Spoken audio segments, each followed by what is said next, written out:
Ocean यानी महासागर पृथ्वी का 71% एरिया कवर करता है और ये इकोसिस्टम यानी मरीन इकोसिस्टम पृथ्वी पर की सबसे बड़ी इकोसिस्टम है और ये इकोसिस्टम कई सारी महत्वपूर्ण प्रजातियों को निवास स्थान प्रदान करती है। 40% लोग कोस्टल एरिया के नजदीकी 100 किलोमीटर के एरिया में रहते हैं। ओशन 50 से 80% ऑक्सीजन वातावरण को प्रदान करता है और साथ में फूड एंड मेडिसिन भी प्रदान करता है। 80% ग्लोबल ट्रेड भी ओशन शिपिंग से ही होता है।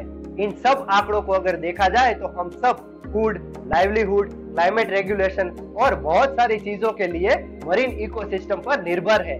लेकिन आज मरीन इकोसिस्टम को हमारी मदद की जरूरत है। महासागरों को बचाना कभी कभी एक भारी काम की तरह लग सकता है, लेकिन हम सब अगर इसमें शामिल हो तो एक बहुत बड़ा बदलाव ला सकते हैं। तो आज के इस वीडियो में हम बात करेंगे मरीन इकोसिस्टम रिस्टोरेशन के बारे में।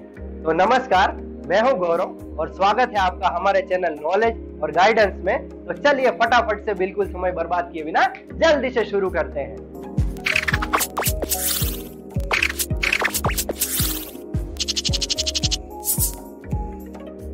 नमस्कार दोस्तों, मेरा नाम है केतन। चलिए पहले जानते हैं हमारी मरीन इकोसिस्टम के साथ क्या हो रहा है। What's happening to our marine ecosystem. Approximately 1/3 fish stock हम खत्म कर चुके हैं, जिससे ग्लोबल लेवल पर 60 मिलियन फिशर्स की लिवलीहुड पर आज सवाल खड़ा हो चुका है। Approximately 1.15 to 2.41 million ton of plastic समंदर में हर साल ऐड हो रहा है और जिसे सी फूड में माइक्रोप्लास्टिक्स और उसके टॉक्सिन्स पाए जा रहे हैं। इस बढ़ते हुए प्लास्टिक पोल्यूशन से हमें सालाना 1 से 5% मरीन इकोसिस्टम से होने वाले फायदे में कटौती हो रही है। पिछले 50 सालों में 77 billion metric ton oxygen open space से लॉस्ट हुआ है, जिसे 4.5 मिलियन किलोमीटर स्क्वायर जितना एरिया डेड जोन बन चुका है, जो कि एक यूरोपियन संघ के बराबर है।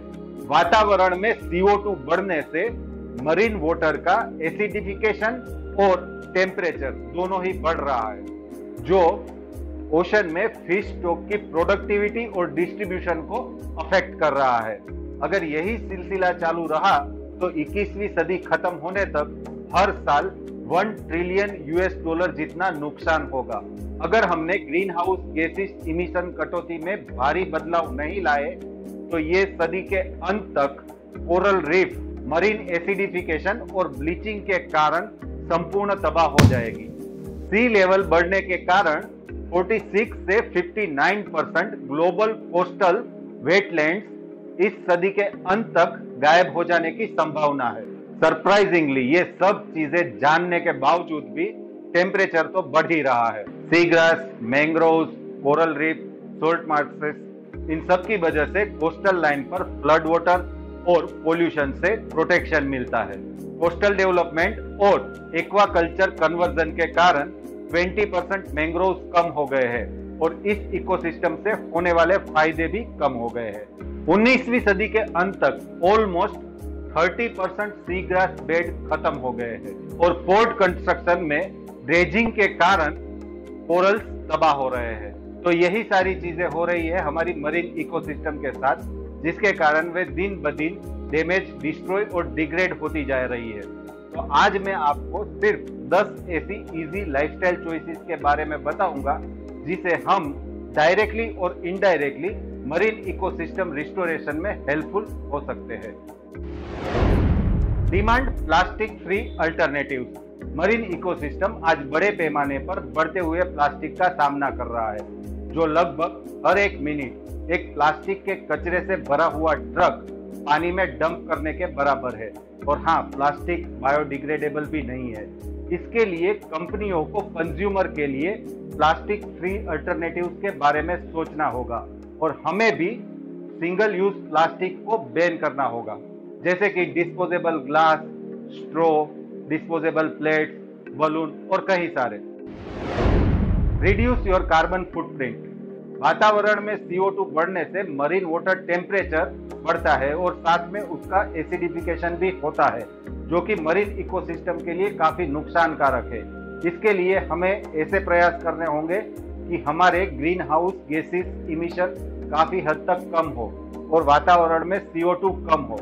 जैसे कि हमें कार पूलिंग करना है, या फिर कार की जगह पर बाइक लेके जाना है, या फिर वॉक करना है, या फिर पब्लिक ट्रांसपोर्टेशन का यूज करना है। जब जरूरत नहीं है तब AC चालू नहीं करना है, ठंडी में जब जरूरत नहीं है तब थर्मोस्टेट का उपयोग नहीं करना है, और ऐसी बहुत सारी चीजें हैं जो कि आप जानते हैं कि जिससे वातावरण में CO2 कम हो सके। Avoid ocean harming products. कई सारी ऐसी प्रोडक्ट्स है जो डायरेक्टली ओशन के पोल्यूशन, अनसस्टेनेबल फिशिंग और स्पीशीज को नुकसान पहुंचाने के साथ डायरेक्टली लिंक है, तो हमें ऐसी प्रोडक्ट्स का उपयोग नहीं करना है। फॉर एग्जाम्पल, जो भी कटलेरी या कॉस्मेटिक्स ओशन प्रोडक्ट से बनते हैं, हमें उसको अवॉइड करना है। ईट सस्टेनेबल फूड। ये ऑप्शन नॉन वेजिटेरियन डाइट वाले लोगों के लिए ज्यादा है कंपेयर टू वेजिटेरियन डाइट। जो भी लोग नॉन वेजिटेरियन है वो बीफ और मीट से ज्यादा सी फूड को प्रीफर करें, क्योंकि बीफ और मीट प्रोडक्शन में ग्रीन हाउस गैसेस इमिशन ज्यादा होता है, और सी फूड एक रिन्यूएबल फूड सोर्स है और जिसमें मीठे पानी का बहुत ही कम यूज होता है। लेकिन सी फूड भी well manage wild fisheries sea food को चूज करें। कभी कभी ये चूज करना मुश्किल हो जाता है कि कौन सी फिश को खाए और कौन सी फिश को ना खाए। इसे जानने का सबसे सही और आसान तरीका है कि आप इको सर्टिफाइड सी फूड को परचेज करें, और इसकी हेल्प आप गूगल से भी ले सकते हो। और हाँ, इसके साथ एक और भी ऑप्शन है कि आप टोटली वेजिटेरियन डाइट को अपनाकर मरीन इकोसिस्टम रिस्टोरेशन में ज्यादा से ज्यादा हेल्पफुल बन सकते हो। Vote on ocean issues. जब भी आप इलेक्शन में वोटिंग के लिए जाते हो तो ऐसे कैंडिडेट को चूज कीजिए जिसके एजेंडा में एनवायरमेंट पॉलिसी और मरीन पॉलिसी इंक्लूडेड हो और वो उसका समर्थन करता हो। Contact your representatives and law makers. Marine ecosystem कैसे डैमेज, डिस्ट्रॉय और डिग्रेड हो रही है, ये शायद आपके इलेक्शन में चुने हुए राजकीय नेता को पता ना हो, तो आप उसको इस सब मुद्दों से अवगत करवा सकते हैं ताकि वे नेता इकोसिस्टम रिस्टोरेशन की दिशा में कुछ काम कर सके। Explore the ocean.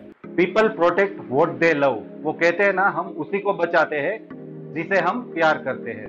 तो वीकेंड्स पर कभी कभी आप अपने नजदीकी बीचेस पर जाइए, वहां की शाम का मजे लीजिए और देखिए कि आपका बीच किस तरह से डिग्रेड हो रहा है, डैमेज हो रहा है। तभी जाके आप उसके रिस्टोरेशन के लिए हेल्पफुल हो सकते हैं। अगर आपके नजदीक में कोई बीचेस नहीं है तो आपके नजदीकी रिवर्स पर जाइए जो कि डायरेक्टली सी से कनेक्ट होती है, और वो रिवर कैसे पोल्यूट हो रही है उसे देखिए। ये सब जब आप जानेंगे तभी आप रिस्टोरेशन के लिए कुछ कर सकते हैं। Leave nothing behind. दुनिया के सबसे पसंदीदा पर्यटक स्थानों में से एक है बीच। तो जैसे जैसे बीच पर भीड़ बढ़ती जाती है, वहां पर कचरा और प्लास्टिक पोल्यूशन बढ़ रहा है। तो जब भी आप बीच पर पिकनिक मनाकर वापस आ रहे हो तो सिवाय अपनी फुटप्रिंट के वहां पर पीछे कुछ भी मत छोड़िए। आपने जितना भी वहां पर कचरा किया है उसे वापस लेके आइए। Join the beach cleaning and river cleaning activities. अगर आप सही से मरीन इकोसिस्टम रिस्टोरेशन के लिए अपना योगदान देना चाहते हो तो आपके आसपास में जो भी एनजीओज है या फिर एनवायरमेंटल ग्रुप है जो कि मरीन इकोसिस्टम रिस्टोरेशन या फिर इकोसिस्टम रिस्टोरेशन के साथ जुड़े हुए हैं, जो कि बीच क्लीनिंग, रिवर क्लीनिंग ऐसी एक्टिविटीज करते रहते हैं, उसके साथ जुड़ जाइए और ऐसी एक्टिविटीज में पार्टिसिपेट कीजिए और दूसरे अपने फ्रेंड्स और कोवर्कर्स को भी ऐसी एक्टिविटीज में पार्टिसिपेट करने के लिए प्रोत्साहित करें। Share your ocean heroics with friends, family and coworkers. हमारे महासागरों के साथ क्या हो रहा है, वो कैसे डैमेज, डिग्रेड और डिस्ट्रॉय हो रहे हैं, ये सब आपके फ्रेंड्स, फैमिली, कोवर्कर्स और कम्युनिटी में बताएं, जैसे कि मैं अभी आपको बता रहा हूँ। और इस सब के लिए आप फेसबुक, इंस्टाग्राम, ट्विटर, यूट्यूब जैसे सोशल मीडिया का उपयोग कर सकते हैं। तो ऐसे ही मरीन इकोसिस्टम रिस्टोरेशन की अवेयरनेस को बढ़ाकर भी आप मरीन इकोसिस्टम रिस्टोरेशन के लिए अपना योगदान दे सकते हो। तो ऐसे ही health, safety, environment related informative videos को देखने के लिए stay tune to our channel knowledge and guidance and don't forget to press bell icon for our latest notification. आप हमें ट्विटर, फेसबुक और इंस्टाग्राम पर भी फॉलो कर सकते हैं। Thanks for watching.